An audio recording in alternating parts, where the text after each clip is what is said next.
Agradecemos a Pablo Samaniego y a todos quienes intervinieron en estas publicaciones de la Facultad de Economía. Y a continuación quiero presentar nuestro siguiente panel, denominado Oportunidades y brechas de acceso de Ecuador al financiamiento sostenible. Quien va a moderar este panel es Santiago García. Voy a leerles su biografía. Santiago García es docente e investigador de la Universidad Central del Ecuador, profesor ocasional de varias universidades nacionales e internacionales, autor de varios libros y artículos especializados como analista económico. Tiene un doctorado en Economía Internacional y Desarrollo y una maestría en Economía y Relaciones Internacionales. Actualmente es el presidente del Colegio de Economistas de Pichincha. Damos la bienvenida a Santiago con un caluroso aplauso.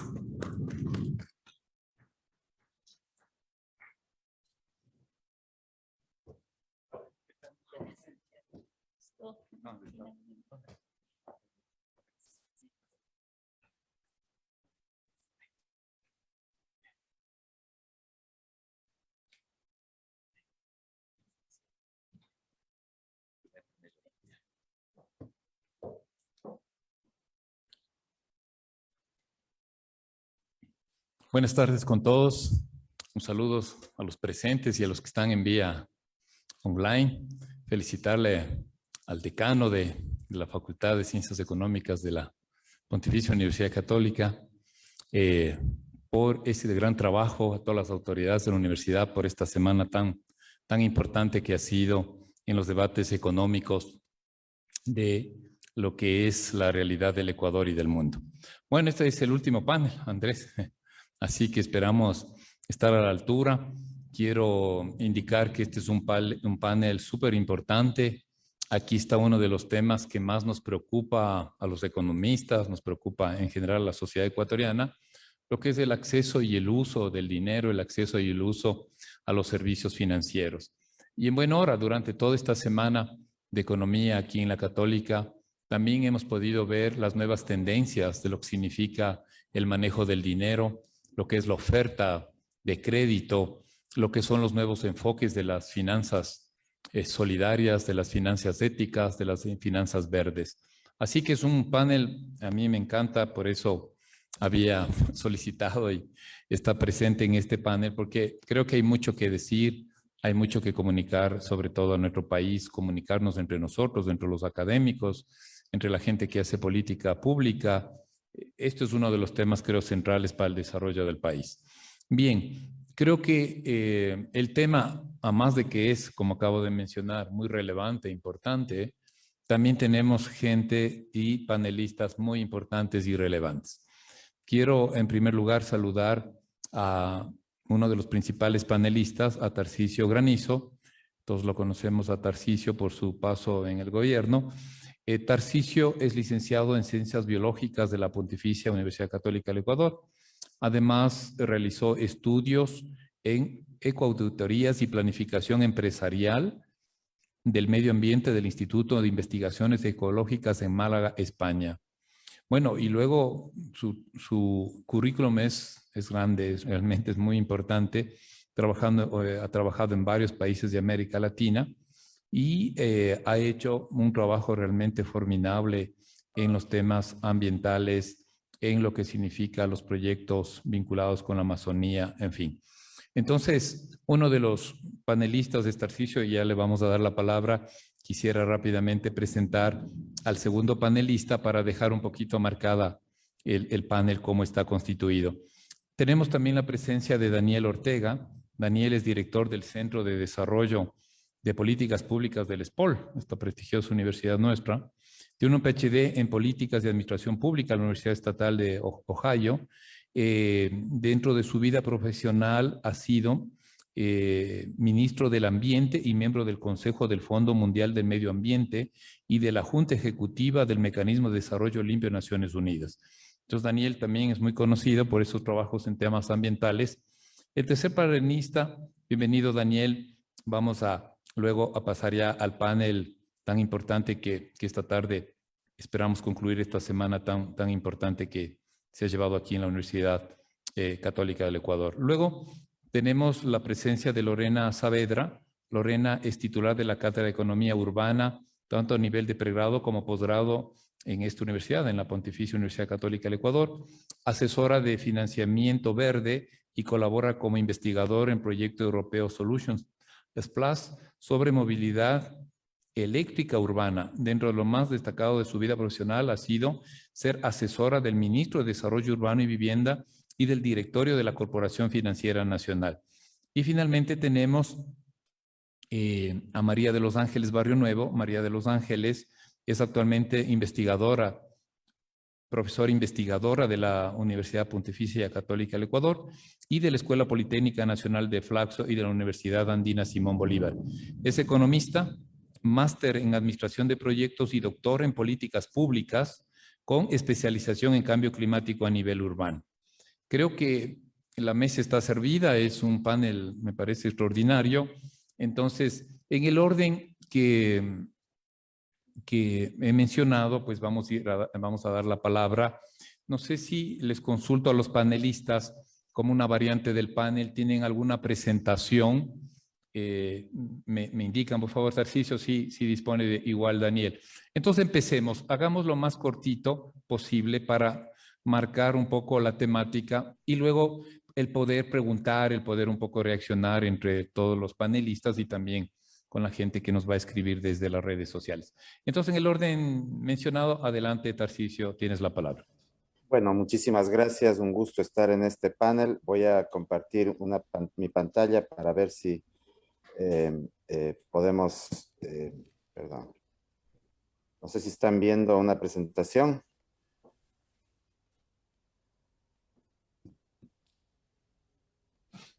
¿Me confirman, por favor? No te escuchamos, Tarcisio. Un momento. No se le escucha, ¿no? ¿Ahí me escuchan? ¿Me escuchan?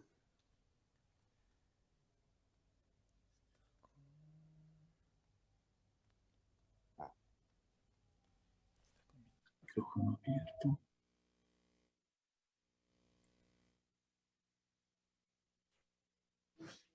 ¿Es aquí o el problema con Tarcisio? ¿Ahí me escuchan?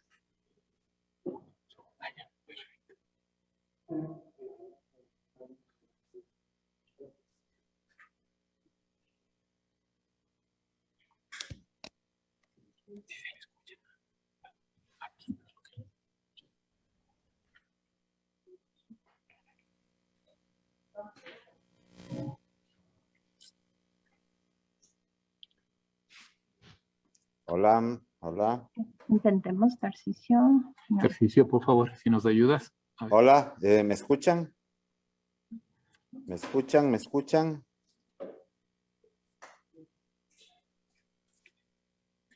Intentemos, por favor, con Daniel. Perdón un ratito, Tarcisio, veamos si es un problema, parece interno nuestro. Daniel, si me ayudas, por favor. ¿Te Con escuchamos? mucho gusto. Buena tarde, ¿me escuchan? Tampoco. Sí, Sí. un tema del Demos audio. unos segunditos. Ahora los parlantes, me parece.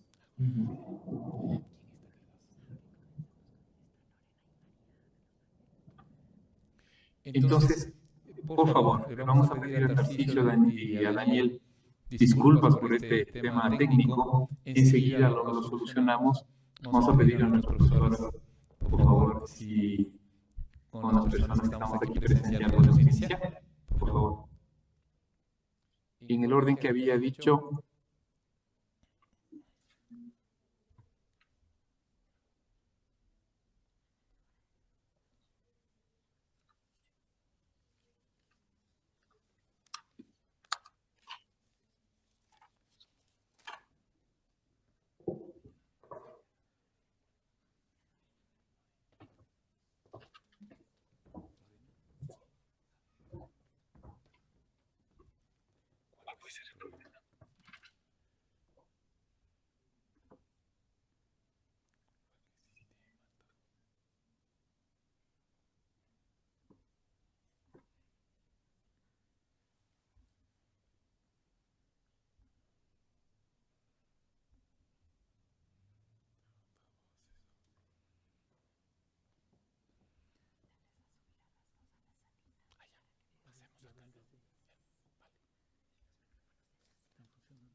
Invitamos por favor también a María de los Ángeles para que nos acompañe aquí en la mesa redonda.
Un saludo para todos los que nos acompañan tanto presencialmente como en medios virtuales. El día de hoy me han pedido que contribuya un poco a la discusión respecto de las oportunidades y brechas de acceso que tiene Ecuador al financiamiento sostenible. Y para eso a mí me parecía importantísimo empezar con un elemento teórico adicional, que es ¿por qué la sostenibilidad? ¿Por qué deberíamos querer financiamiento sostenible y por qué deberíamos apuntar a la sostenibilidad? Obviamente eso abre un debate académico extenso de hace muchos años, pero ahí me gustaría hacer hincapié en el marco de política que nos rige. Entonces tenemos desde el punto de vista de la política internacional, Ecuador como un miembro signatario obviamente de la Agenda 2030 con los Objetivos de Desarrollo Sostenible, además del Acuerdo de París de lucha contra el cambio climático y uno más que es la nueva Agenda Urbana que obviamente recoge elementos de los otros dos documentos, matizados sobre todo al área urbana por el vertiginoso proceso de urbanización que estamos viviendo en el mundo y en América Latina con más énfasis. Ese es el marco internacional al cual nos hemos comprometido, pero adicional a eso hay documentos de política pública nacional que también nos rigen. Entonces tenemos una Agenda de Hábitat Sostenible Ecuador 2036, una Estrategia Nacional de Financiamiento Climático y además el documento de las contribuciones nacionales para la lucha con cambio climático que emite la Autoridad Ambiental Nacional. Entonces, esto para decir que la sostenibilidad no es una moda, y que más allá de ideologías y opiniones es un mandato al cual debemos apuntar y sobre el cual nos tenemos que regir. Entonces, ya con eso de por medio, obviamente empieza a tener más sentido el por qué querríamos apuntar a recibir financiamiento sostenible. Y ahí viene otro elemento importante que hay que aclarar, que es ¿qué es financiamiento sostenible? ¿Ya? Porque por un lado escuchamos financiamiento sostenible, escuchamos financiamiento climático, escuchamos financiamiento verde y a veces se usan indistintamente como si fuesen sinónimos. Obviamente están relacionados, pero son cosas distintas. Entonces, un poquito para clarificar esa discusión, empezar diciendo que finanzas sostenibles es un gran paraguas dentro del cual están las finanzas verdes y también las finanzas climáticas. Las finanzas climáticas que tan de moda están son el estadio más avanzado o sofisticado de las finanzas sostenibles, si se quiere, ¿ya? ¿Por qué? Porque requieren una trazabilidad y una medición real de la reducción de emisiones para mitigación de cambio climático o de las medidas y sus impactos en cuanto a adaptación de los efectos de cambio climático. Luego en finanzas verdes tenemos todo el tema de desarrollo sostenible y en finanzas sostenibles tenemos ciertas acciones que aun cuando el proyecto no esté directamente apuntando hacia la sostenibilidad, toma medidas de mitigación durante su ejecución. Entonces, ahí vemos tres distinciones que me parecen importantes. Obviamente, en la discusión de hoy vamos a hablar de las tres. Uno de nuestros panelistas va a centrarse de manera más específica en las finanzas climáticas, pero creo que las tres son válidas y es importante hacer la puntualización. En cuanto a financiamiento climático, mostrarles simplemente así como un pantallazo, no me voy a detener a explicar todo esto, pero este es el mapa de la arquitectura global de finanzas climáticas. Y siendo que las finanzas climáticas, como dijimos, son el estadio más sofisticado, al que en teoría debería haber menos financiamiento porque no todo el mundo podría acceder, vemos pues que la arquitectura es gigantesca. Entonces ya podremos imaginarnos cuánto más se abre el espectro el rato que hablamos de financiamiento sostenible. Y luego mostrarles también un poquito cómo ha ido creciendo el flujo de financiamiento climático en los últimos años. Y ahí está desglosado para que ustedes vean también en lo que son proyectos de adaptación y de mitigación y aquellos que tienen ese componente de transversalidad. Y luego también mostrarles que si bien ha crecido mucho, la Autoridad Nacional del Ecuador, la Autoridad Ambiental Nacional del Ecuador, ha identificado algunas brechas que todavía existen en cuanto a contribución al cambio climático. Y yo quisiera hacer hincapié en una de esas, que es la que está aquí en segundo lugar, en la segunda fila, que es el enverdecimiento de los productos financieros de la banca pública y privada. Esa es una de las brechas que todavía subsiste. Es decir, no tenemos el canal que nos permita llegar a toda esa gran arquitectura, ¿sí? Entonces, y es ahí un poco en lo que querría discutir más adelante en el panel. Obviamente también muchos de los otros principales brechas identificadas por la Autoridad Ambiental Nacional giran en torno al hecho de que no hay proyectos en uno u otro sector o no hay mecanismos de generación de información o el enfoque que se está dando a esos proyectos. Luego también mostrarles un poquito cómo ha crecido el financiamiento con otros instrumentos de deuda sostenible, llámese bonos y otros que están ahí. Vemos que el crecimiento ha sido vertiginoso y creo que entonces ya podemos poner sobre la mesa como conclusión una de las oportunidades existentes. La oportunidad que tiene Ecuador de acceder es que hay cada vez más fuentes, cada vez más instrumentos. Son mercados que están creciendo y entonces el pensar que podemos acceder a financiamiento es viable y es, por supuesto, deseable. Ahora, ¿cuál es el principal reto desde el lado de la oferta, sobre todo? Es el tema de cómo lograr trazabilidad de la contribución a la sostenibilidad. Porque los bancos, que son los mecanismos de la oferta de financiamiento para Ecuador, tienen que comprobar a sus fondeadores el que realmente lo que se está financiando está haciendo una contribución real y efectiva a la sostenibilidad. Y ahí, evidentemente, hay todo un mundo. ¿Ya? Como ustedes están viendo ahí, ese menú de opciones son todas las cosas sobre las cuales se pide reporteo y se pide trazabilidad. Entonces tenemos, por supuesto, la de cambio climático, que es reducción de emisiones, que es una, pero no es la única. Tal vez es la más retadora, por supuesto. Pero hay otra serie de temas que no están siendo abordados a la hora de diseñar, ejecutar e implementar proyectos y que son los que están impidiendo que los bancos puedan generar esa trazabilidad y por ende acceder a las fuentes de financiamiento. Entonces hablamos de, por ejemplo, todos los mecanismos de evaluación de riesgos ambientales y sociales y, por supuesto, las salvaguardas que se toman en torno a eso, todos los mecanismos para promover igualdad de género, para promover trabajo y estándares laborales, todo el tratamiento particular de pueblos indígenas, el tema de adquisición de tierras y reasentamiento involuntario, el manejo del patrimonio cultural y, por supuesto, biodiversidad, recursos naturales y prevención y disminución de contaminación. Entonces, en cada uno de estos temas hay toda una serie de metodologías, toda una serie de buenas prácticas en la banca internacional respecto de cómo se puede incorporar instrumentos que permitan generar esa información y, por supuesto, medir la trazabilidad. Y esto parecería que no tiene nada que ver, pero tiene todo que ver, porque lamentablemente el tema de acceso a información es una de las barreras más importantes y es una de las brechas que los bancos no están logrando cumplir para poder acceder a los fondos y para todos los procesos de acreditación como entidades ejecutoras de fondos. Ahora, no es el único problema.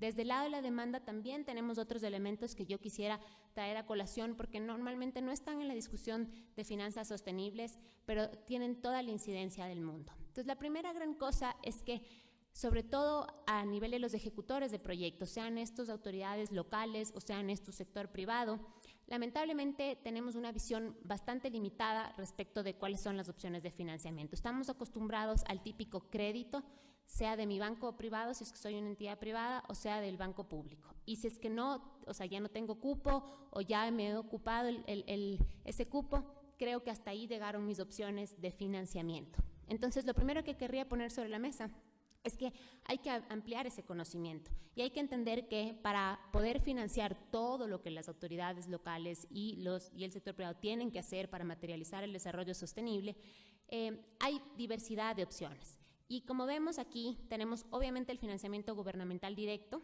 ¿ya? Tenemos también todas las fuentes de cooperación y en ese sentido, valga la cuña, que trabajo en cooperación alemana, también están todas las opciones de financiamiento a través de inversión privada o de alianzas público-privadas. Y luego aquí tenemos, por supuesto, mecanismos de fondeo, que es algo muy distinto a financiamiento, entonces es decir, que un proyecto pueda ser fondeado para su ejecución y las soluciones de cambio climático. Entonces, el entender que la ejecución de proyectos no pasa por el simple crédito nada más, sino que hay toda una gama de opciones y que esas opciones se habilitan o se deshabilitan dependiendo del tipo de proyecto, el enfoque que tiene y la calidad de información con la que cuento, es una de las cosas que me va a permitir poder llegar a la fuente más idónea y precisa. Luego algunos otros datos claves, estos son de los gobiernos subnacionales del Ecuador y me parece importante porque también es clave hablar de cómo está la situación de las finanzas de los gobiernos subnacionales, porque estamos esperando que los gobiernos subnacionales sean ejecutores de proyectos cuando su situación de ingresos es bastante comprometida. Entonces, primero hablamos de una dependencia promedio del 82% con respecto a las transferencias del gobierno central. ¿Qué quiere decir eso? Que 4 de cada 5 dólares que reciben vienen del gobierno central. Entonces, no estoy siendo suficientemente competente en la generación de ingresos propios. Entonces, si es que mañana otro día el gobierno central entra en austeridad o no tiene la liquidez suficiente para hacerme las transferencias, por muy buen gestor que yo quiera hacer, no voy a poder ejecutar nada. Y eso es una cosa que tiene que quedar clara. Obviamente, todo tipo de proyectos, no solo de financiamiento sostenible, pero son cosas que se tienen que discutir también a propósito del financiamiento sostenible. Y luego, por los otros 4 cuadraditos, lo que demuestran son otros datos igual de impactantes respecto de cómo está la generación de ingresos propios. Es decir, todos los mecanismos que tienen legalmente habilitados para recaudar y que no están usando para recaudar o que recaudan muy poco. Entonces, hablamos de un predial cuya recaudación es equivalente al 2% del monto que se recibe por transferencias. Entonces, vemos que ahí la comparación es sin misericordia, ¿sí? Entonces, ahí hay una tarea pendiente que tienen los gobiernos subnacionales de generar mayor ingreso propio, porque si yo tengo mayor ingreso propio, la cantidad que voy a necesitar de financiamiento evidentemente será menor. Y además, en financiamiento climático, ya lo profundizarán mis cotertulios, también te piden una contraparte. Entonces, en la medida en la que yo pueda generar ingreso propio, tengo la capacidad de mostrar esa contraparte. Luego, otros elementos también más complicados, por ejemplo, en el caso de los bonos verdes, está también un tema legal de por medio para los gobiernos subnacionales, sobre todo de que no pueden ser directos emisores de bonos, pero adicional, en el supuesto de que eso se resolviese, además de la adecuada concepción del proyecto, en el caso de un bono verde también está el reporte sobre el uso y destino de los fondos, que es uno de los problemas más complejos. Y finalmente, en los proyectos climáticos per se y en cómo se tienen que presentar, uno de los elementos que a mí me parece fundamental discutir, que es una de las brechas de acceso, es otra vez cómo se presenta esa información al momento de concebir el proyecto y ahí específicamente hacer hincapié en estos puntos que piden las notas conceptuales de acceso a financiamiento climático y que generalmente no tenemos información para generar. Entonces, ¿cuáles son esas? O sea, primero, ¿cuál va a ser mi marco de medición de desempeño, sea bien de adaptación o de mitigación, dependiendo del tipo de proyecto que yo esté hablando? Luego, todas las salvaguardas que voy a poner en marcha en caso de temas ambientales, sociales, género y pueblos indígenas. Una vez más, ese es uno de los temas más sensibles. Y finalmente, el tema de la teoría del cambio y la racionalidad climática, que es una lógica conceptual que hay que difundir, que hay que explicar, que en buenas cuentas lo que nos dice es cómo lo que voy a hacer no solo es bueno para el ambiente, sino efectivamente va a girar la trayectoria de alguna de las variables en cuestión. Entonces, y eso no solo se lo teoriza, sino que tiene que prospectarse con escenarios, y eso es bastante más complicado. Entonces, esos son elementos desde el lado de la demanda que quería poner ahí sobre la discusión, y pues bienvenido a los demás.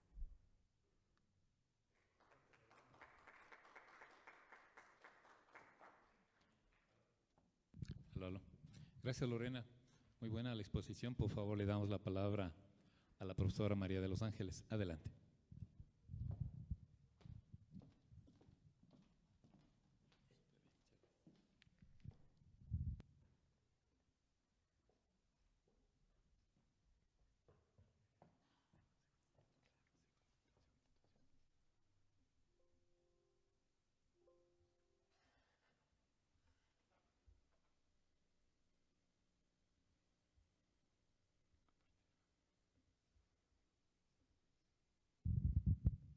Mientras le damos la palabra a la profesora María de los Ángeles, no sé si ya tenemos señal desde Guayaquil. Vamos a tener ya.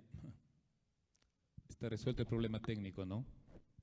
Sí, más o menos. Bueno, vamos a ver cómo salimos del tema. Adelante, por favor, María de los Ángeles. Muchísimas gracias. Bueno, dentro del panel al que me invitaron a participar en la tarde de hoy, yo quiero conversar con ustedes sobre un tema que me parece muy relevante, que es la generación de capacidades para poder acceder al financiamiento climático, al financiamiento sostenible. Y en realidad, cuando nosotros pensamos en estos elementos, Lorena ya nos ayudó mostrándonos algunos diagramas que se ven un poco complejos dentro de todo eso, y yo quiero invitarles a profundizar en esto para que entendamos un poco qué tan cercanos estamos a poder acceder a estos recursos. Quisiera yo empezar también con una definición muy importante de cómo entender el financiamiento climático, que es en el que yo me voy a enfocar.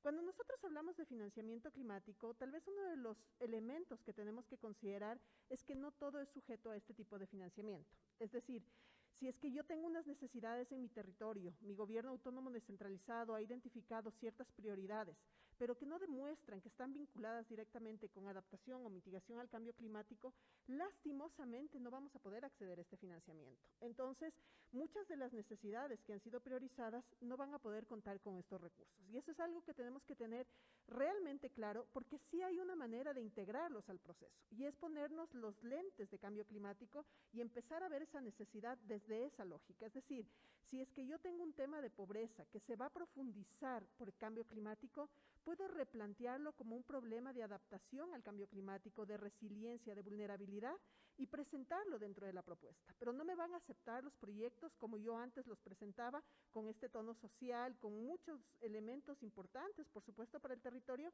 pero que ahora ya no están vinculados a esto.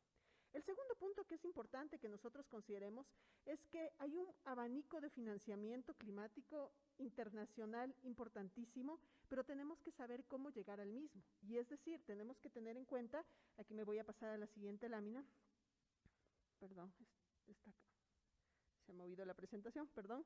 en la que nosotros tenemos que tomar en cuenta cuáles son las áreas estratégicas de financiamiento climático. Cuando hablamos de acceso a adaptación de recursos, lo que nosotros tenemos que tomar en consideración que se están priorizando los proyectos que vinculan seguridad de salud, alimentaria, medios de vida, comunidades, infraestructura, ecosistemas y servicios ecosistémicos. Y cuando hablamos de mitigación, nos enfocamos en lo que es generación de energía, transporte, edificios, ciudades, industrias y accesorios limpios, carbono reducido, por supuesto, o el uso forestal y uso de la tierra. Entonces, en este punto nosotros tenemos que rever nuestra cartera de proyectos para que veamos si es que en realidad estamos encajando en alguno de estos. ¿Qué es lo importante que nosotros tenemos que considerar? Como nos decía la panelista anterior, que nuestro proyecto tiene que demostrar o que va a reducir emisiones de gases de efecto invernadero, que se van a incrementar los sumideros para los mismos o que va a permitir aumentar la resiliencia. Y esta relectura de nuestros proyectos tiene todo un reto dentro del proceso, porque ya no podemos nosotros simplemente ir hacia la fuente de financiamiento sin saber cuál es la prioridad de esta fuente para que nosotros podamos hacer un adecuado match. Como buenos economistas, nosotros hablamos de oferta y de demanda. Entonces, aquí el punto más importante es todos los territorios nacionales, los gobiernos subnacionales tienen necesidades, pero tenemos que saber llegar al ofertante adecuado, con las condiciones adecuadas y con el conocimiento adecuado. Finalmente, dentro de este punto, creo que es importante que nosotros hablemos de que no nos interesan inversiones aisladas.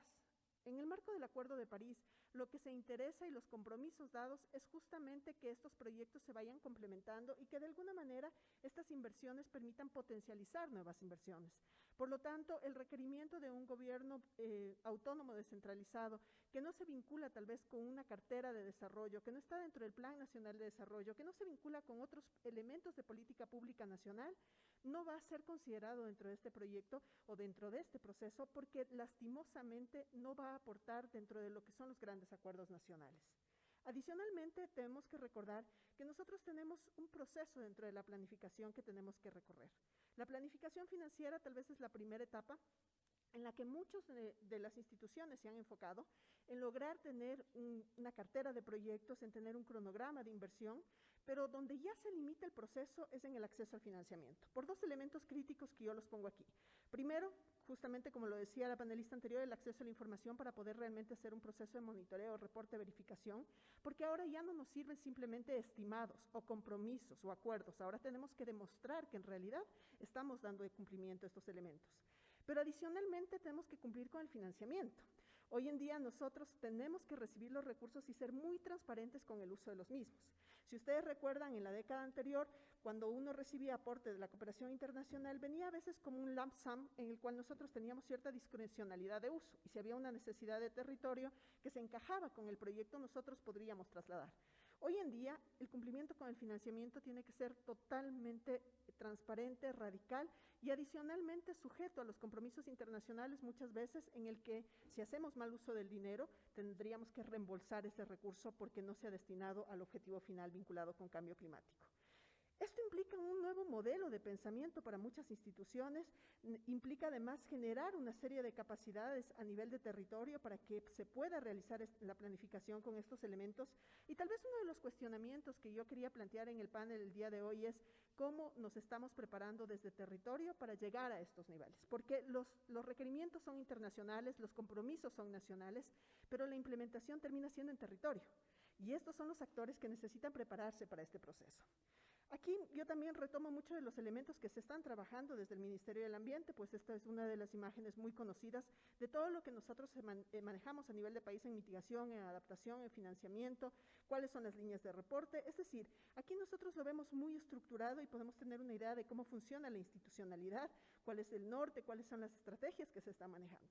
Pero nuevamente quisiera yo invitar al panel a reflexionar si es que esto en la práctica está realmente ejecutándose e implementándose. Uno de los elementos importantes que tenemos que considerar es el paso a paso. Aquí yo traía como un ejemplo lo que están haciendo los gobiernos provinciales. Por ejemplo, para integrar dentro de los gobiernos provinciales el cambio climático, el primer paso ha sido vincular dentro de los PDOIT el concepto de cambio climático.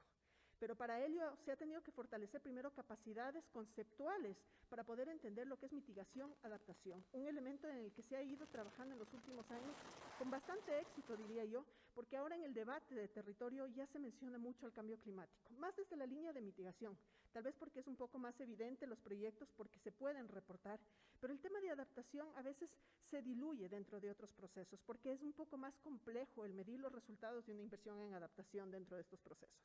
Tenemos diagnósticos provinciales, tenemos mapas de riesgo, hemos aportado a todos estos procesos y tenemos una cartera de proyectos para la mejora de las capacidades de los gobiernos autónomos. Pero si ustedes revisan a profundidad esta cartera de proyectos con ojos críticos, tal vez no todos estos proyectos van a poder acceder a financiamiento climático. Y no lo digo en el mal sentido de que no han sido mal preparados o que no han contado con todo el apoyo de la institución, sino que no permiten visibilizar adecuadamente cuál va a ser el aporte para cambio climático o lastimosamente no tienen recursos para levantar líneas base dentro de toda esta estructura que les permita a ellos realmente justificar el acceso a estos fondos. Eso quiere decir que ya no solamente necesitamos generar capacidades, también necesitamos dotar de recursos para poder invertir para conseguir financiamiento climático en el futuro. Tal vez aquí una de las preguntas es, ¿quién va a hacer esa inversión en la etapa inicial en la cual nos va a apuntar estos fondos y quién va a funcionar de alguna manera como este gran garante? La figura crítica debería ser el Estado. El Estado debería dar la garantía para que los gobiernos territoriales puedan acceder a estos recursos y puedan implementarse los procesos de financiamiento. Pero ¿está el Estado en este momento en capacidad de ser garante de todos estos proyectos? ¿Tenemos la institucionalidad ya lista para realizar este proceso? Son elementos que me gustaría que debatamos en el panel el día de hoy. Yo aquí quisiera mostrarles lo complejo que es elaborar una estructura de proyecto. Pasamos desde una visión, objetivos estratégicos, metas, líneas, medidas de acción, de adaptación, mitigación dentro de todo este proceso. Y la pregunta tal vez que nosotros tenemos que realizarnos es, ¿quién acompaña en este desglose del proyecto a los gobiernos territoriales para que en realidad todas las acciones estén enfocadas a esta gran visión de aporte al cambio climático? Nuevamente, en estructura, en esquema, se ve un poco sencillo, pero en la práctica, ¿cómo vamos a trabajar? Y aquí uno de los elementos que a mí me ha cuestionado mucho es si es que necesitamos realmente generar esta institucionalidad en cada uno de los gobiernos autónomos, en cada municipio, en cada gobierno provincial. O deberíamos pensar de una manera mucho más estratégica, en coaliciones de gobiernos para poder trabajar de manera conjunta y tener un enfoque de eficiencia en el manejo de los recursos. Este lineamiento que ustedes ven aquí no es sencillo, pero todo esto se tiene que preparar para pasar a las siguientes etapas. Como ustedes ven, esta infraestructura de la arquitectura internacional es compleja, pero dentro de esta complejidad nos invita además a pensar en la complejidad que cada una de las etapas tendrá de presentación. Entonces, fíjense ustedes, aquí yo ponía como un ejemplo simplemente cómo podemos acceder nosotros a recursos dentro del financiamiento climático y tiene toda una estructura internacional también que tendremos que ir superando, desde los gerentes de un fondo, la entidad implementadora, la entidad ejecutora, y mi gran cuestionamiento dentro de todo este proceso es cómo llegar a estas entidades. En el Ecuador, ¿cuántas entidades implementadoras y ejecutoras tenemos autorizadas? ¿Cómo podemos empezar este diálogo para que podamos hacer un traslado de capacidades para que otras instancias puedan también acceder a estos recursos? Cuando nosotros vemos esto, ya se va volviendo un poco más complejo, porque efectivamente vamos a tener aquí, y aquí nos muestra esta gran imagen del GCF, de cómo es el proceso de requerimiento de los fondos, pero esta etapa puede resultar también de mucho tiempo para las instituciones y lastimosamente nuestras instituciones se manejan con tiempos de cambio político.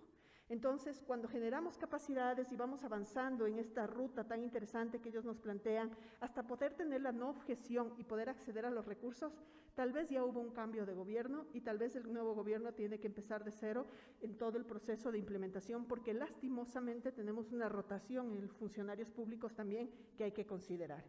Y adicionalmente, dentro de todo este proceso, claro, los pasos a pasos que nos muestran, yo quisiera mostrarles aquí, en cambio, lo que nos dice el GCF para acceder a otros recursos, ¿verdad? Aquí tenemos la generación de propuesta, que es todo lo que vimos en este gran mapa estructural que yo les presenté en unas diapositivas anteriores, pero cuando ya tenemos la propuesta, va a su siguiente etapa, que es poder hacer la nota conceptual para poder entregar y ver si se recibe una carta de no objeción.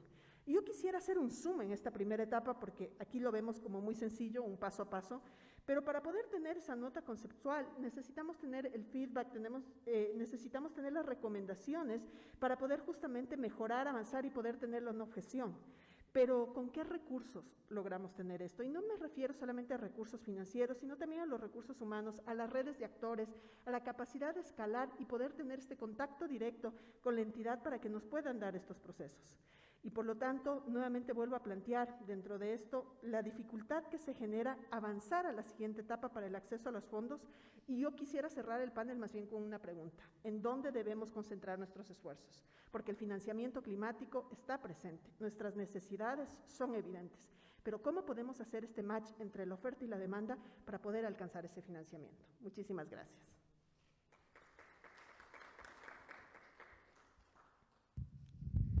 Gracias, María de los Ángeles. Muy interesante la exposición. No sé, ¿me ayudan, por favor? Y ya podemos... Tarcisio, por favor, si nos ayudas. Tarcisio, por favor. Sí, hola, ¿me escuchan? Ahora sí, parece.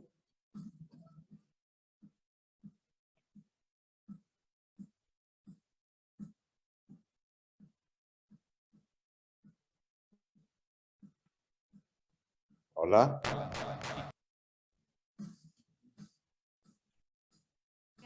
Adelante. ¿Puedo seguir yo entonces ya? ¿Me permiten compartir la pantalla? No sé si se puede ver. ¿Alguien que me pueda confirmar? ¿Sí se ve? Ok, bien, gracias. Un gusto estar aquí en este foro, en este panel, compartiendo espacio con amigos y amigas y profesionales. Bueno, a mí me han pedido que hable sobre el Fondo Verde del Clima, aunque ya mi colega que habló anterior hizo algunos avances, pero yo creo que es importante primero explicar por qué es tan fundamental tener recursos para enfrentar el cambio climático, porque desde el punto de vista económico, el cambio climático puede ser considerado como una externalidad negativa global, en donde un grupo de países se aprovecharon, yo diría que ilegalmente, del espacio, que es un espacio público, que es la atmósfera, sin costo económico, y lanzaron gases de efecto invernadero hacia la atmósfera, causando el problema de cambio climático que es el que sufrimos hoy. Según lo que nos dicen los datos, hay que invertir el 1% del Producto Interno Bruto mundial para mitigar los efectos del cambio climático, o de lo contrario, estar sujetos a unas pérdidas económicas de hasta el 20% del PIB. Recordemos que el cambio climático entonces no es solo un tema ambiental y social, sino profundamente económico. Y por eso es que es tan complicada su solución, porque requiere alta inversión económica y requiere una serie de decisiones políticas que no siempre son las que se toman en las conferencias. Según el Banco Mundial, 520,000 millones de dólares sería el costo de los desastres climáticos o de los desastres atribuidos al clima. Recordemos que el cambio climático no es que ocasiona una serie de situaciones de riesgo, sino que los amplifica y los vuelve más recurrentes. 26 millones de personas empujadas a la pobreza, probablemente 7 millones de muertes prematuras, y también la presencia de cada vez más millones de personas migrantes climáticos. Recordemos que ya tuvimos migrantes climáticos en el Ecuador en años pasados, en la década del 60, 70, en la provincia de Manabí. Loja se migraron hacia la Amazonía, por eso se llama Nueva Loja, Lago Agrio. También fue un tema climático que no fue analizado en su momento, pero que ahora nos damos cuenta de que también fueron migrantes climáticos. Bueno, ¿qué es el financiamiento climático? Evidentemente, ya lo dijo una de las panelistas, se describe como el tipo de financiación local, nacional o transnacional que se usa para enfrentar básicamente dos grandes pilares de la lucha contra el cambio climático. La mitigación, que significa cómo disminuyo los gases de efecto invernadero, y la adaptación, que implica cómo nos adaptamos a un cambio que ya es real y que ya está presente y que nos está afectando. Y una de las cuestiones fundamentales de este financiamiento climático es la última frase de este párrafo, que dice, con recursos financieros que provienen de fuentes públicas, privadas y alternativas y que son nuevos y adicionales. ¿Qué significa eso? Muchas veces la cooperación internacional y algunos países nos han dicho que nos están financiando el cambio climático, pero en realidad cargan al cambio climático el financiamiento normal de la cooperación. Lo que el convenio contra el cambio climático indica es que los fondos climáticos tienen que ser nuevos y adicionales a la cooperación tradicional. Y eso es algo fundamental y por eso el Ecuador, recuerdo con Daniel Ortega, estas negociaciones, Daniel y yo estuvimos en varias negociaciones de cambio climático, una de las cuestiones que planteaba el Ecuador es un proceso y un registro de un monitoreo, verificación y reporte de las contribuciones económicas a los países en vías de desarrollo. Y aquí podemos ver cómo está el financiamiento climático en millones de dólares en América Latina y el Caribe. Este es un gráfico de la CEPAL. Vemos que actualmente ronda los 20.000 millones de dólares. Todavía lejos de los 100.000 millones de dólares que se requieren para enfrentar el cambio climático en el mundo, pero que, digamos, existen algunos recursos. Y sobre todo, ¿de dónde vienen esos recursos? Ahí podemos ver en azul los fondos climáticos, en anaranjado los fondos de los bancos multilaterales de desarrollo y en verde los bonos con fines climáticos. Y seguramente Daniel va a hablar un poco más en detalle de los bonos verdes, que son un mecanismo de financiamiento que está creciendo cada vez más fuertemente en el mundo. Aquí podemos ver los montos que se han entregado a América Latina y el Caribe por dos grandes fondos que tiene la Convención de Naciones Unidas contra el Cambio Climático. El Fondo Verde del Clima, o el Green Climate Fund que se llama, y el Fondo de Adaptación. Evidentemente, el Fondo Verde del Clima tiene aporta de manera mucho más significativa que el Fondo de Adaptación, aunque es reconocido que en temas de cambio climático lo que más requerirían los países como el Ecuador es un fondo mayor de adaptación, aunque el Fondo Verde del Clima también se enfoca en adaptación, como veremos más adelante.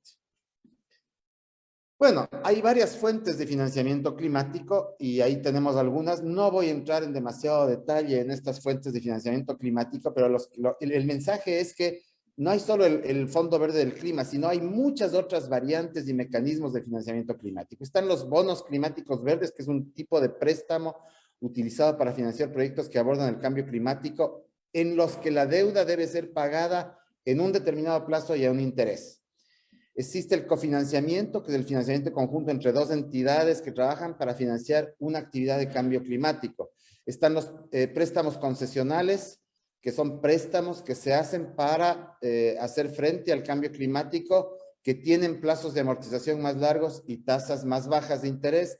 Los famosos canjes de deuda, es decir, la venta de una parte o de una deuda en divisas a un inversor, o por otro lado, la condonación de la deuda por parte del acreedor, a cambio de que este alivio de deuda se invierta en actividades relacionadas con el cambio climático. Ahora se está pensando en un cambio climático relacionado con la nueva reserva marina que se ha creado en las Islas Galápagos. Están las subvenciones, que es recursos que se dan para actividades relacionadas con el cambio climático, pero que no se necesitan reembolsar. Están los seguros de gestión de riesgos, que son, como diríamos, mecanismos de transferencia de riesgos que proporcionan ciertos recursos para por ejemplo, desastres relacionados con el clima, y transfieren las responsabilidades de pérdidas a los inversores de los mercados de capital.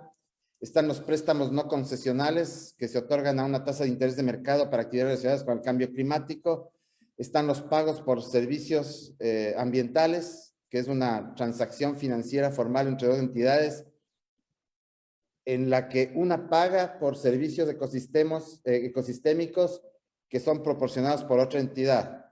Está el ya conocido financiamiento climático basado en resultados, es decir, esto se da cuando los fondos desembolsables por un donante o inversionista se entregan a un país después de que se verifican resultados preacordados. Por ejemplo, el fondo Red Plus, que es uno de los mecanismos financieros para enfrentar el cambio climático se basa en parte en estos pagos, en estos financiamientos basados en resultados y por último, obviamente, la asistencia técnica no financiera que lo que hace es proporcionar información, conocimientos, instrucción, capacitación, intercambios en relación con actividades sobre el cambio climático.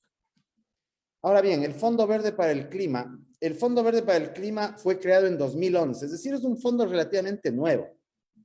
Y es el mecanismo financiero más importante de la Convención Marco de Naciones Unidas sobre el Cambio Climático. Su objetivo es, obviamente, contribuir de manera ambiciosa, diríamos así, a la consecución de los objetivos de mitigación y adaptación al cambio climático en los países del mundo. Y tiene 8 áreas preferentes de actuación: mitigación y adaptación, las dos grandes pilares, y dentro de la mitigación, temas de energía, temas de transporte, temas relacionados con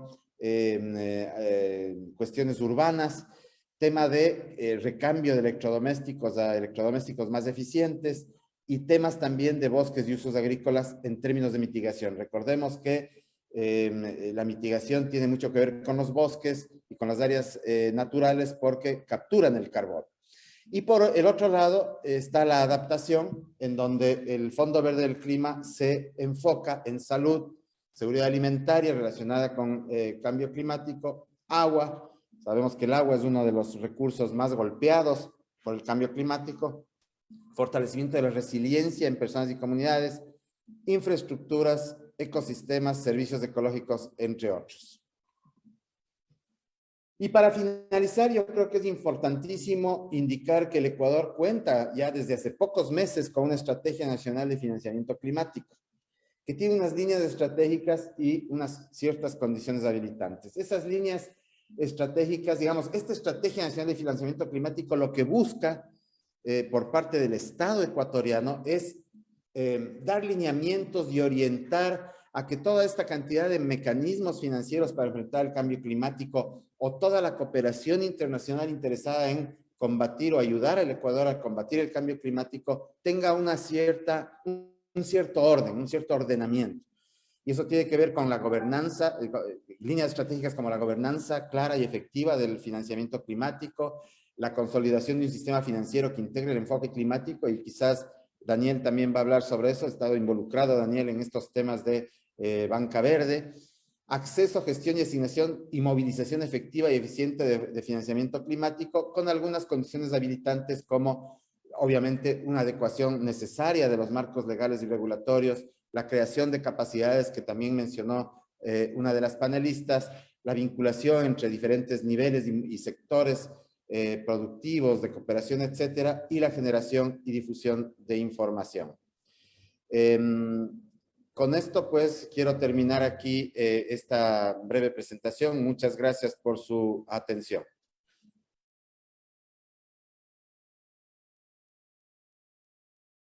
Presentado. Por favor, adelante, Daniel. Tienes la palabra. Sigamos.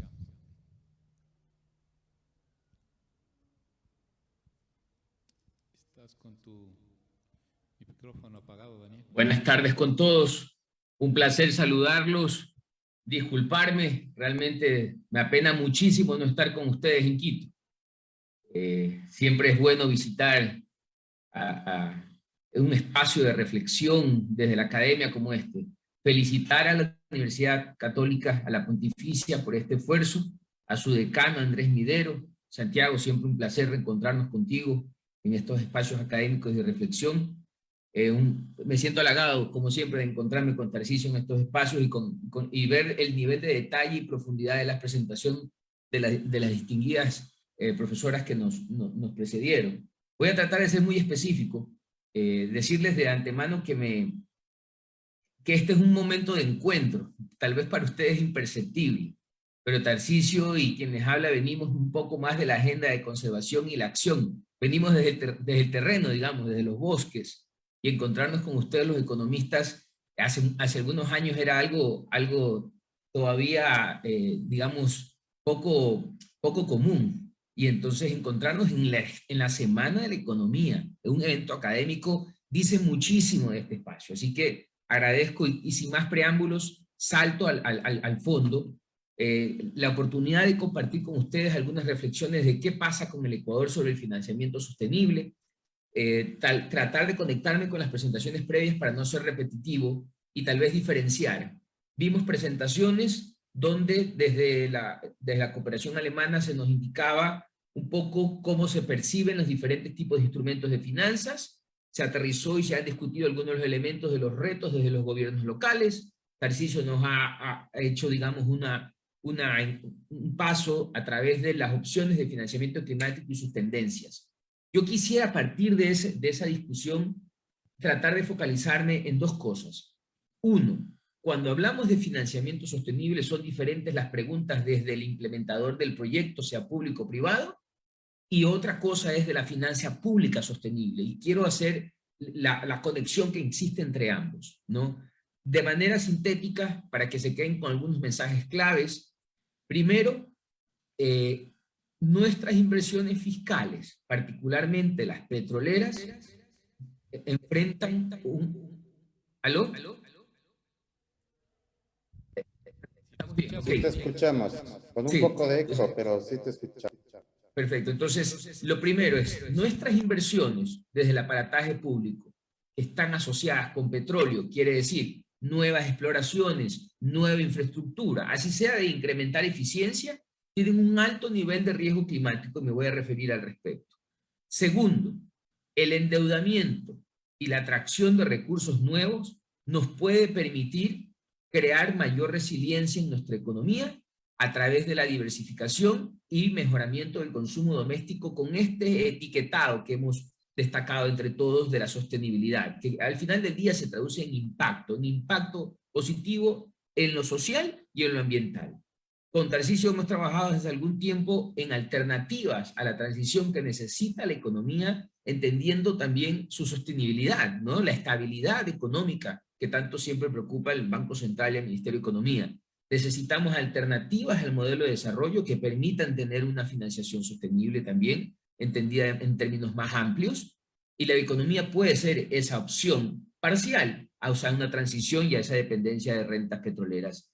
Pero al final del día, la capacidad que el país va a tener de atraer finanzas sostenibles se va a conectar con su estrategia, ¿no? Con lo que realmente quiera decir. Por ejemplo, si nosotros decimos que vamos a extraer más petróleo, muy probablemente no vamos a poder emitir bonos soberanos sostenibles y no vamos a poder atraer esos recursos, mientras nuestros vecinos, Colombia y Perú, han hecho anuncios de importantes emisiones y en este momento Chile ya tiene 40% de su deuda etiquetada con características ambientales.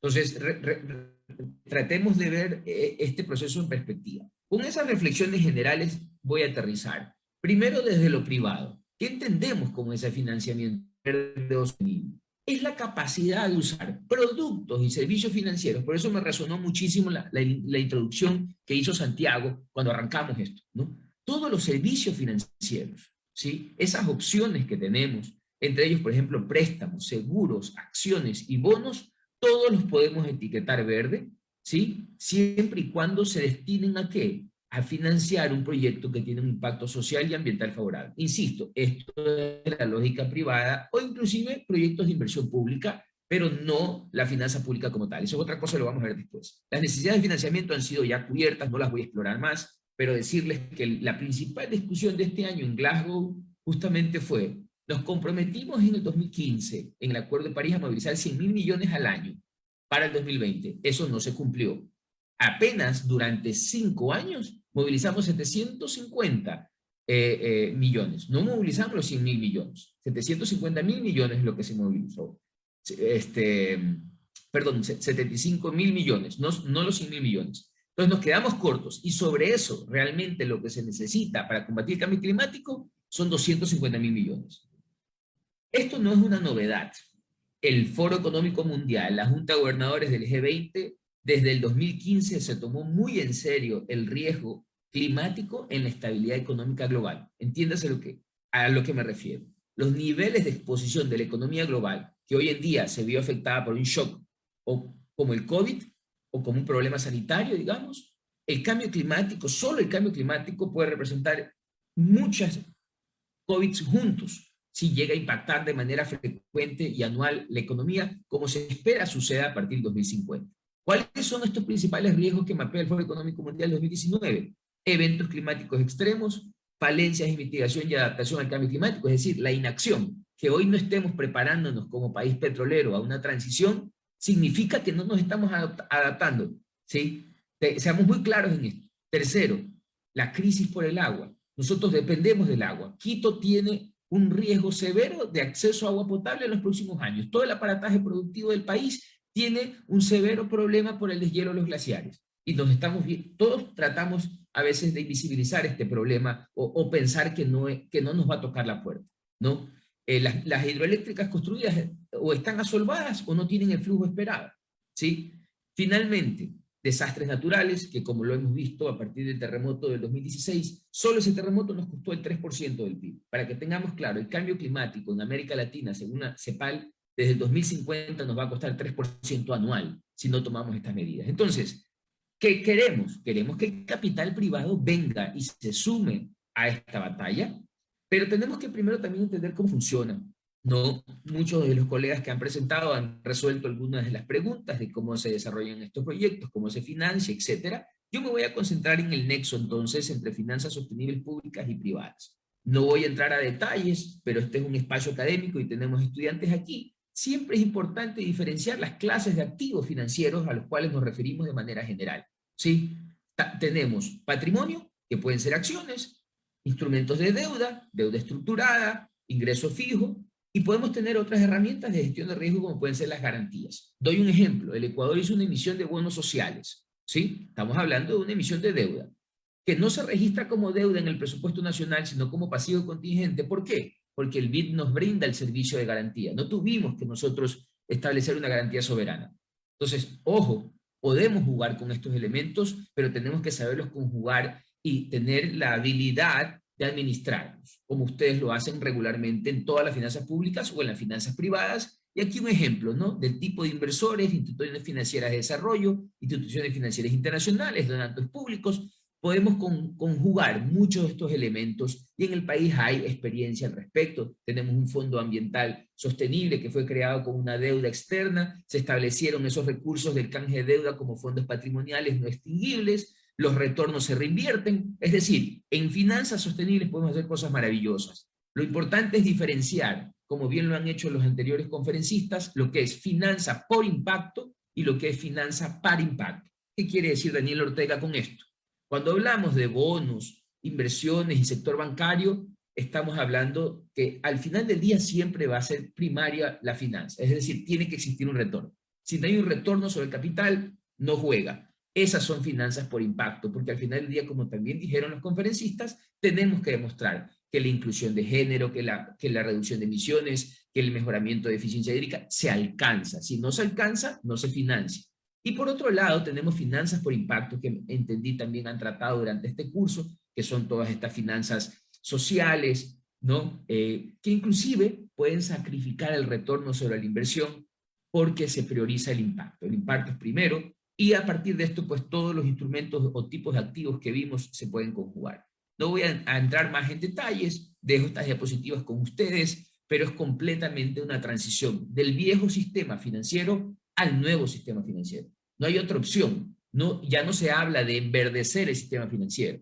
Ya eso es, inclusive discurso pasado, pensé que en el cuarto hoy lo estamos haciendo. Hoy se habla ya de banca verde. Y en Estados Unidos, por ejemplo, se está discutiendo el establecimiento de un Banco Nacional Verde para justamente apalancar la transición.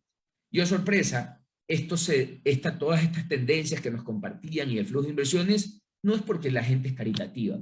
Entendamos que lo que está en riesgo son los fondos de pensiones internacionales, porque están expuestos a sus inversiones, que antes eran en petroleras, por ejemplo, para asegurar ciertos retornos.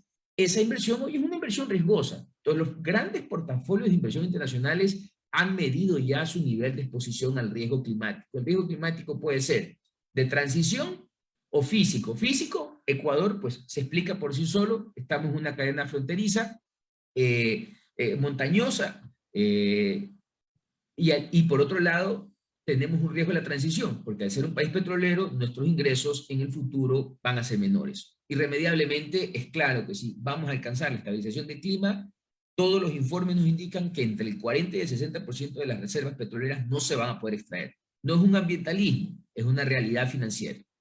Con esto, siempre hablamos de este puente, ¿no? De las necesidades de fondeo y de conectar el resultado en sostenibilidad y manejo de riesgos que al parecer priorizar. Este mapa y este árbol de instrumentos ya fue visto, no voy a ampliarme, pero las finanzas sostenibles los cubren, ¿no? No solo son verdes, son ambientales, sí, incluyen temas climáticos, temas de biodiversidad que hoy en día van a ser tan relevantes como el climático. O sea, acaba de establecer una fuerza de tarea para entender los riesgos que confronta la naturaleza y cómo también se asocia a la estabilidad económica global, pero también tenemos finanzas sociales y gobiernos corporativos, y tenemos múltiples instrumentos de fondeo. Entonces, con eso sintetizo la primera parte de mi presentación, todos siempre vinculados a los impactos que deben medirse, monitorearse y reportarse.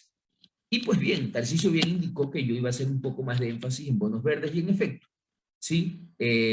Uno de los instrumentos más utilizados hoy en día por sector público y sector privado son los bonos etiquetados de sostenibilidad, verdes, sociales o sostenibles. Esto al final del día siempre se asocia a un activo financiero, ¿no? Entonces yo emito un bono verde como banco. ¿Por qué? Porque tengo un portafolio crediticio que materialmente me permite estructurar un activo financiero. Ese portafolio crediticio puede ser de transporte, vivienda, agricultura, energía, que tiene que reportar cuál es su impacto en temas ambientales, sociales, etc.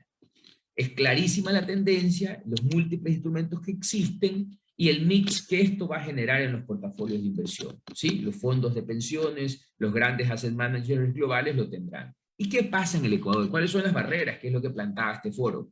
Pues lo que sucede también a nivel global, pero aquí mucho más amplio, que es algo que además afecta a todo el sistema financiero permanentemente. Primero, altos costos de búsqueda. Un inversionista privado hoy en el país, por ejemplo, recuerden ustedes, las empresas de seguro son de los principales inversionistas en el mercado de valores, además de la banca pública y digamos algunos otros instrumentos. No tiene idea de dónde puede invertir, no tiene dónde acceder a la información. Si quiere comprar un bono verde, ni siquiera lo maneja aún en su política de inversión, no sabe cómo categorizarlo, no sabe cómo distinguir su calidad, si realmente está alcanzando un resultado favorable o no favorable. Segundo, no tenemos historial de proyectos aún, estamos recién desarrollándolo, entonces termina siendo un nuevo negocio y como todo nuevo negocio de inversión riesgoso. Falta seguimiento del impacto a la conservación, no tenemos sistemas de monitoreo todavía y de trazabilidad tan amplios como lo puede tener la cooperación internacional, ¿sí? Y falta escalar las opciones de proyectos futuros. Seguimos pensando en proyectitos de 5, 10, a veces aplaudimos que lleguen 50 millones para red, pero esos son migajas de pan al lado de las movilizaciones de recursos que se pueden lograr. La CAF acaba de hacer una generación de bonos por varios miles de millones de dólares. El BID está en la misma tendencia. Entonces, nosotros realmente tenemos que ya replantearnos, con esto paso de lo privado a lo público, replantearnos las finanzas públicas, ¿sí? Utilizando los instrumentos, las garantías, los pagos, la deuda, el patrimonio. Un gran sector disponible, la agricultura. Está estimado, hay datos muy claros, se puede manejar la transición a intensificar de manera sostenible la agricultura, incrementar su productividad y con ello reducir la deforestación y el cambio de uso de la tierra que afecta a los servicios ambientales. Como lo dije, el arte de esto es mezclar de manera interesante los diferentes instrumentos y hemos aprendido ya al respecto también con los fondos forestales, cómo mezclar deuda con instrumentos de riesgo, con financiamiento internacional y hemos tenido muy buenas experiencias. Hoy en día es cada vez más común. También Colombia, por ejemplo, acaba de adoptar lo que ustedes ven en pantalla, que es una estrategia de financiación sostenible ya al agricultor a través de la banca privada. Entonces entendamos que si nos concentramos en fondo verde, que para mí, digamos, financiar la GNDC es como el adagio de la Biblia, ¿no? Que pasan 1000 camellos, pero el ojo una aguja. Queremos solucionar un problema de una magnitud exponencial con un instrumento y aprobando proyectito por proyectito que se demora más de 6 meses en el fondo verde. ¿Sí? Cuando necesitamos ya, al día de hoy, estar muy avanzados al 50% de las reducciones globales. Entonces, para ir concluyendo, estos elementos y estos avances que hemos logrado nos han permitido entender y gestionar el riesgo en lo privado o entender que tenemos que hacerlo y que está pendiente en el país, Hay innovación en el desarrollo de los activos financieros. Estamos explorando ahora mecanismos híbridos de financiamiento donde toda esa finanza por impacto y finanza de impacto pueda combinarse. Acabamos de terminar con algunos de ustedes el estudio de factibilidad para el primer mecanismo de finanzas sostenibles para el reciclaje inclusivo. Entonces, todo esto está tomando forma en el país porque lo necesitamos. Esta es la radiografía de nuestros ODS. Esto parece, digamos, un derramamiento de sangre, ¿no? Apenas en algo de educación tenemos, pero estamos verdes en los ODS. El petróleo y su horizonte petrolero no es más favorable, pese a que se nos diga que vamos a incrementar producción y vamos a ampliarnos, simplemente natural y físicamente es imposible. Son inversiones hundidas que probablemente no vamos a recuperar y yo no sé inclusive cómo se está discutiendo tener una refinería a estas alturas del partido, cuando nuestro costo de producción no es competitivo con el resto de los países. Y es clarísimo que todos los análisis internacionales, puedo compartir esta información con ustedes, nos hacen nosotros ya un país petrolero inviable por el costo de transporte, además de nuestro costo de producción. Esa exposición nos obliga a pensar el país, porque hoy inclusive Moody's y las otras calificadoras de riesgo también califican al país por su riesgo climático y nos está afectando.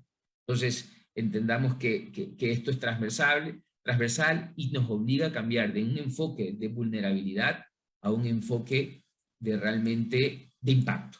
Ese es un mensaje que dejo con ustedes, algunas opciones que podemos construir: resiliencia económica, diversificación, captar nuevas inversiones, recircular e inyectar liquidez, y las finanzas sostenibles pueden ayudar a tener un consumo doméstico, y entendamos que el consumo doméstico es el principal generador de crecimiento. 60% de la contribución de crecimiento viene por consumo doméstico. Entonces, ¿cómo logramos que el consumo doméstico consuma sostenible y se financie sosteniblemente? Debe ser una prioridad ante los escenarios riesgosos que tenemos. La buena noticia es que no estamos tan atrasados, no somos de los más adelantados. Este es un reporte que acabamos nosotros de contribuir a la Corporación Financiera Internacional. Estamos dando pasos, la banca se ha movido, el Banco Central también ya está tomando esto en serio. La Sobanca lo viene haciendo, debo decir, el liderazgo viene desde lo privado. En esto es el 2016 y la Bolsa de Valores el 2020 emitiendo una buena guía, pero todavía nos falta más de lo privado. Y en lo público no digamos, insisto, hay grandes posibilidades de reestructurar deuda, de refinanciar la deuda y a obligarnos al etiquetarla verde o sostenible, obligarnos realmente a una transición del modelo de desarrollo que nos lleve hacia la sostenibilidad, aprovechar las oportunidades que tenemos en el mercado de carbono, que está pendiente y que sigue creciendo, y me ha tocado ahora participar de cerca. Pero esto no es posible. Así como un banco no puede salir a emitir un bono verde si no tiene una estrategia de sostenibilidad y no tiene una política ambiental coherente, un país no puede aspirar a una financiación sostenible si su modelo de desarrollo no lo es, si no tiene una estrategia clara de cómo lo va a lograr. Y eso para nosotros, insisto, significa indicar al mundo, cuando emitamos estos bonos, cómo vamos a salir del extractivismo, no por ambientalismo, por necesidad y estabilidad económica. Segundo, entorno internacional, aprovecharlo en reactivación económica y COVID. Hoy este es el lenguaje de las finanzas privadas. Antes era difícil movilizarlas, ahora las tenemos.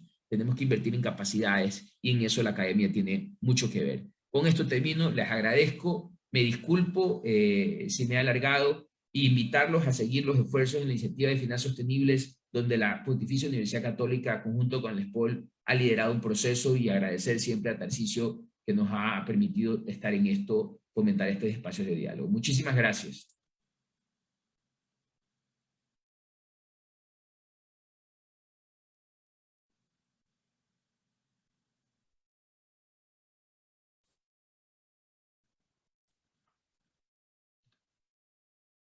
No escuchamos, está en silencio el micrófono, Santi.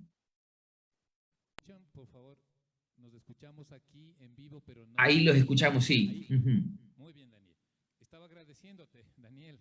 Gracias también a Tarcisio, gracias a Lorena y a Lorena y María de los Ángeles. Pero no estoy terminando la charla. Creo que viene lo más importante este momento, en el sentido de que podamos hacer un par de réplicas entre todos nosotros, los cuatro acá, y bueno, quien les habla también. Me parece que Ecuador y la humanidad en general estamos convencidos y queremos hacer una transición lo mejor posible post-pandemia. Se me ocurre un tema fundamental para esa transición post-pandemia. por ejemplo, el Sistema Nacional de Salud Integrado, o sea, la salud integral. Y empiezo a dar vueltas y me pregunto, ¿qué otro tema puede ser de gran calado en esa transición para construir y vivir en una nueva normalidad? Y se me ocurre plantearles hoy, por lo que he escuchado y bueno, y por el tema que tenemos que hacer que vaya ganando espacio en el debate nacional, precisamente es el financiamiento sostenible. Porque tiene tantas imbricaciones, tiene tanta interrelación con variables económicas, sociales y ambientales, que creo que es importantísimo que el país reflexione un poco más sobre esto cuando soñamos, cuando hablamos sobre esta transición post-pandemia COVID-19. Digo esto para contextualizar y pedirles a los 4 panelistas que nos quedemos por un momento casa adentro. No quisiera por un momentito aislarnos de la gran temática internacional de las finanzas sostenibles, de los fondos verdes, en fin, sino casa adentro. Entonces mi planteamiento es el siguiente. Tengo un eco, perdón, es un eco muy fuerte, pero igual lo tienes ahí. Bueno, yo te paso. A ver, entonces, rápidamente, propongo lo siguiente a nuestros 4 panelistas. Quedarnos casa adentro y preguntarles, ¿cuál es para ustedes el punto crítico que impide o limite este momento en aprovechar todo lo que significa el financiamiento sostenible en el Ecuador y qué propondrían para acelerar este acceso? Y si hay tiempo, sí me gustaría, sobre todo a los economistas, algo que Daniel lo plantea, si es que verdaderamente es posible, manejando todo el instrumental de las finanzas sostenibles, podría tener un impacto considerable en el país. Pero desde el punto de vista de los números, quizás ahí viene nuestra limitación profesional, que todo queremos ver números y cantidades, pero nada más les planteo. Entonces, quisiera plantearles el problema que ven en el país, el límite, y qué propondrían en firme para poder avanzar con fuerza, ¿no es cierto?, que no nos detenga esto, lo que significaría aprovechar el financiamiento sostenible. Por favor, empecemos con Lorena, María de los Ángeles luego, y en el orden Tarcisio, y terminamos con Daniel. Por favor. Gracias, Santiago. Bueno, es difícil ceñirse a uno solo, pero creo que todos en nuestras intervenciones hemos caído en un punto común, que es el tema de las capacidades para conceptualizar y formular adecuadamente los proyectos que van a ser sujeto de financiamiento mañana otro día. Eso obviamente subyace con otro limitante, que es el tema de información, la necesidad que como país tenemos de generación de información detallada, perspectivas climáticas generales, y más aún ya cuando nos vamos metiendo en cada uno de los sectores, hay todo un mundo de indicadores que se tienen que recopilar. Entonces creo yo que ese sería desde el lado de la demanda lo más fuerte, y obviamente en la oferta estamos avanzando. Daniel lo presentó con mucha precisión, se están creando instrumentos, la banca está en su camino a enverdecerse, entonces le pondría en un segundo orden de prelación y me quedaría con las capacidades. ¿Qué podríamos hacer? Bueno, creo que se están haciendo ya muchas cosas. Creo que desde la academia se está haciendo cosas, desde la cooperación internacional se está haciendo cosas. Aquí mismo en la PUCE se creó una maestría que tiene enfoque de cambio climático en la gestión urbana, y así estamos haciendo toda una serie de iniciativas. Creo que los bancos también, sobre todo los bancos de desarrollo, desde sus canales de atención a los clientes, están dando esas asesorías, y con apoyo de los potenciales financistas también están generando esas capacidades en los gobiernos locales. Yo creo que para mí el tema pendiente sería cómo hacer que esos espacios de creación de capacidades se vuelvan permanentes, para que haya un flujo continuo de proyectos. Muchas gracias. Yo concuerdo con Lorena, justamente ese era el punto más importante, el tema de capacidades, pero para ahondar un poquito más en el debate, yo quisiera analizar el tema de la transparencia de los recursos. ¿A qué me refiero con esto? A nivel internacional, cuando se firmó el Acuerdo de París, los países se comprometieron a otorgar a los países $100.000 millones anuales. Pero como podíamos ver, tanto en la data que presentó Lorena como Tarcisio, en realidad estos fondos no han sido entregados todavía. Pero lo más crítico es cuando se hizo el análisis de las NDC, donde se veía el compromiso y el requerimiento de cada uno de los países, estamos hablando de 350.000 millones de dólares que se requiere por año para poder implementar las acciones.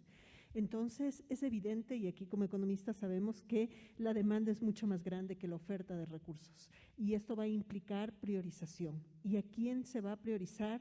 Al que sabe plantear un proyecto adecuadamente y al que sabe presentarlo adecuadamente ante los financistas internacionales. Por lo tanto, generar estas capacidades, a lo que yo me uno como Lorena decía hace un momento, es importante porque tenemos que competir por esos recursos con los requerimientos de la externalidad global que existe actualmente. No es una necesidad de Ecuador, es una necesidad de todos los países del mundo. Entonces, ese primer punto me parece muy relevante, pero también tendríamos que considerar otro aspecto que tal vez no estamos tomando en cuenta, que es la temporalidad. La inversión ahora nos ahorra costos en el futuro. ¿A qué me refiero con esto? Los estudios internacionales reflejan que por cada dólar que invertimos hoy nos ahorramos 4 de remediación ambiental. Entonces, lo que hoy es costoso, en un futuro será aún mucho más costoso. Y lo que hoy es un reto para un gobierno local o para el mismo Ecuador, porque lastimosamente tenemos prioridades y el COVID nos ha marcado otras prioridades en nuestra agenda de desarrollo, será mucho más costoso en el futuro porque tendremos que sumar a estas erogaciones presupuestarias la recuperación de COVID, lo cual va a ser un problema importante porque no nos está dejando recursos para el tema ambiente que, bueno, aquí tenemos a 2 exministros de ambiente, no podremos negar que siempre ha sido a lo que primero recortan en el presupuesto cuando teníamos una necesidad. Entonces, ambiente sale de las prioridades, pero hoy en día creo que tenemos que cambiar nuestra mirada y pensar que cambio climático no es ambiente. Cambio climático es temas sociales, temas económicos y además ambiente. Entonces, tal vez así le den la importancia que merece. Muy bien, gracias María de los Ángeles. Tarcisio, te escuchamos, por favor. Gracias. A ver, yo creo que, yo sé que tenemos que enfocarnos casa adentro, pero primero yo sí quisiera volver a este tema de que hay una deuda ambiental climática de los países industrializados, por un lado, pero también hay el hecho de que la Sí, cooperación... creo que no nos escuchan. ¿No escuchan? Hola. No, pasó lo que pasaba antes. Creo que tienen que desconectar el tema del audio otra vez. Hola, hola. Hola. Además están en mute. Sí. Eso es, creo. Hola, hola.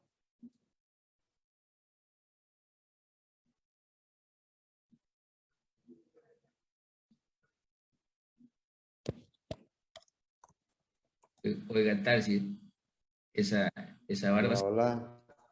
¿No?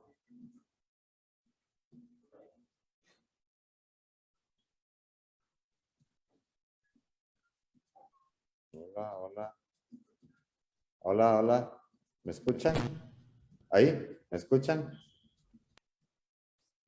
No.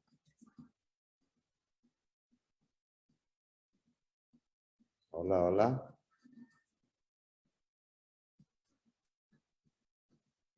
Hola. ¿Sí? ¿Me escuchan? Sí, Tarcisio, adelante. Ok. Listo, gracias. Yo lo que decía es que habíamos dicho que íbamos a hablar casa adentro, pero también es necesario entender que hay una deuda ambiental, una deuda climática histórica de los países industrializados, pero que la cooperación no puede asumir la responsabilidad del Estado en los temas, no solo de cambio climático, sino en general en los temas ambientales. Primero, que no se puede separar lo ambiental del resto, de lo social, de lo económico, de lo político, y tampoco el tema de cambio climático. Ya hemos dicho que no es un tema ambiental solamente el tema del cambio climático, es un tema profundamente económico, social, político. Entonces tiene que haber una responsabilidad real del Estado, y creo que es fundamental que el Estado ordene a la cooperación de acuerdo a unas prioridades de mediano y largo plazo. Porque una de las cosas que yo diría que es necesario es recuperar la planificación de mediano y largo plazo en este país.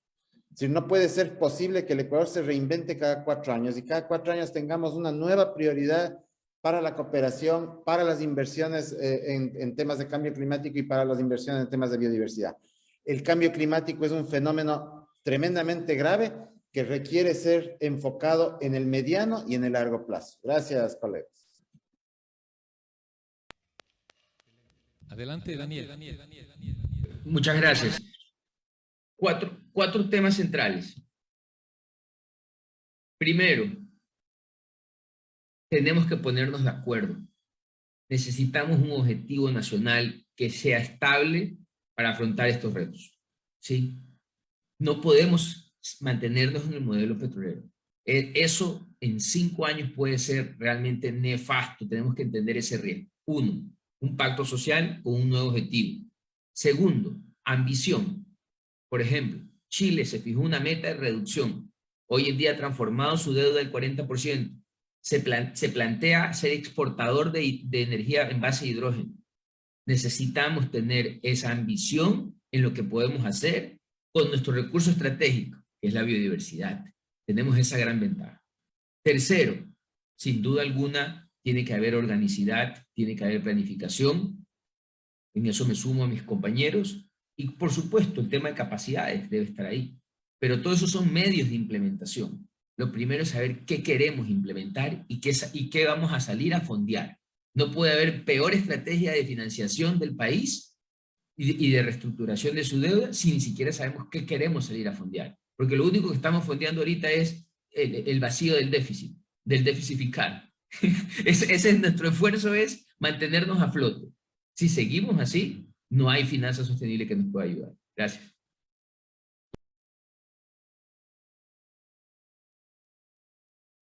Paso, tenemos unos minutitos todavía antes de terminar este buen panel que le dejamos a consideración de la opinión pública nacional.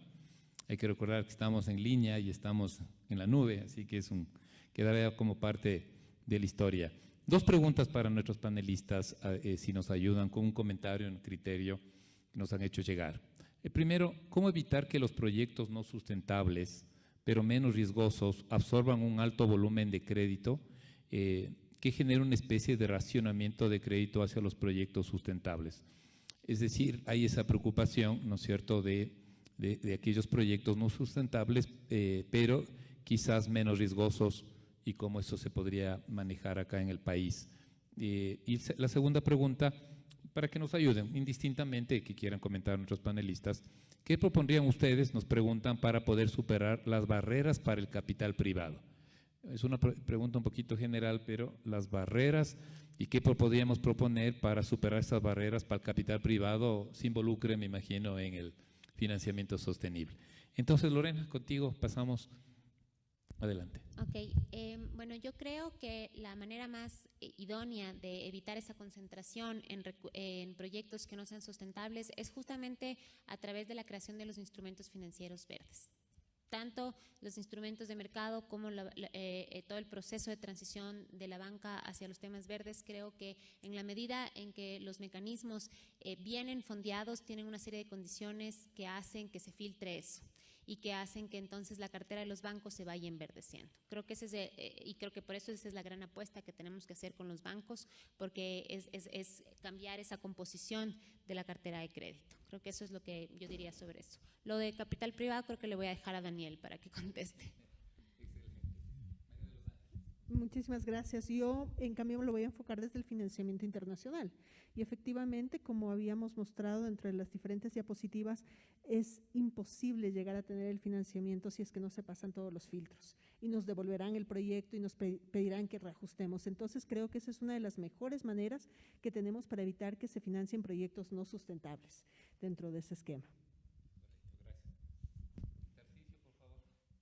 Tarcisio, si nos... Sí, yo creo que una de las tareas fundamentales, ya lo dijo una de las panelistas, es fomentar la construcción de capacidades para poder escribir propuestas que sean ganadoras. Hemos visto que, por ejemplo, en el caso del Fondo Verde del Clima, no es que hay una asignación para cada país como lo hay en otros fondos como el GEF, el Fondo Ambiental, sino que se trata de una competencia entre países, básicamente, ¿no? Y yo sé que también hay sesgos ahí geopolíticos y todo lo que quieran, pero las buenas propuestas son más atractivas para, en el caso del Fondo Verde Climático, para el secretariado de este fondo.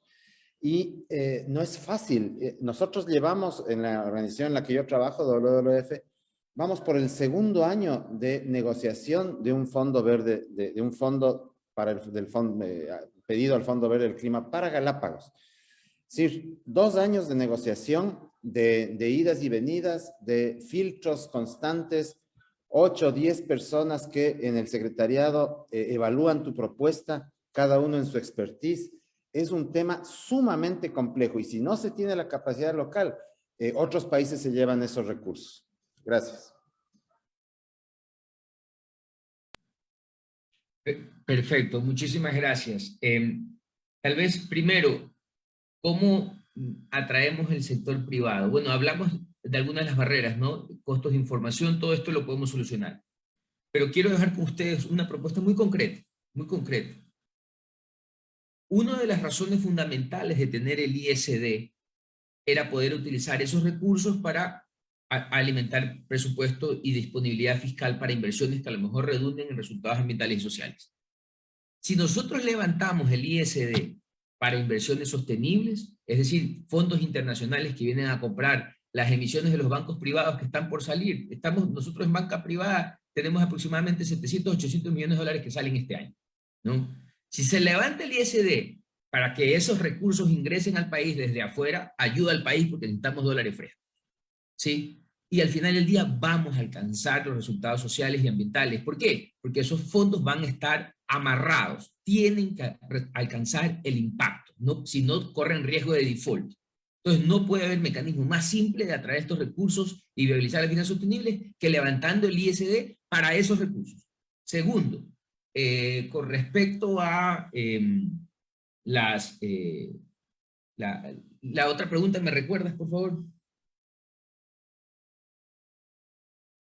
Sector privado en la participación sostenible. Esta era la del sector privado. La propuesta del impuesto, remover el impuesto del ISD, así sea parcialmente para finanzas sostenibles, es el sector privado. Y la otra no me preocupa tanto. Asumo que la pregunta se refiere a proyectos mineros y petroleros. Digamos que son proyectos, en maniqueísmo puro, digamos que son proyectos que pueden representar menos riesgo en primer momento y pueden ser rentables y pueden estar, digamos, atrayendo recursos que podrían ir a tener un impacto sostenible. Pensemos que esa es la pregunta, ¿no? Realmente a mí no me preocupa tanto esto. Cada vez más los grandes fondos internacionales asumen, por ejemplo, se acaba de lanzar una alianza internacional de carbono cero. Es decir, los fondos internacionales se comprometen a no seguir invirtiendo en petróleo. Entonces, realmente los incentivos internacionales están para que ese tipo de industrias que contaminan no continúen. Además, el project finance de esos proyectos se eleva. Imaginemos Ecuador, se eleva el riesgo país por el tema climático, se eleva ese riesgo, ¿sí? Entonces, eso redunda en mayores costos financieros para el proyecto. Entonces, el project finance se va a volver tan inviable para proyectos mineros y petroleros que en el largo plazo son proyectos que no van a ser ya tan rentables. Bueno, damos por terminado este panel tan importante. Nuevamente agradecerles a nuestros 4 panelistas. Creo que ha sido un panel muy informativo, muy reflexivo. Creo que las ideas contundentes son muy claras. Necesitamos volver a retomar la planificación de mediano y largo plazo. Creo que este es un ámbito en donde se requiere mayor cooperación pública-privada.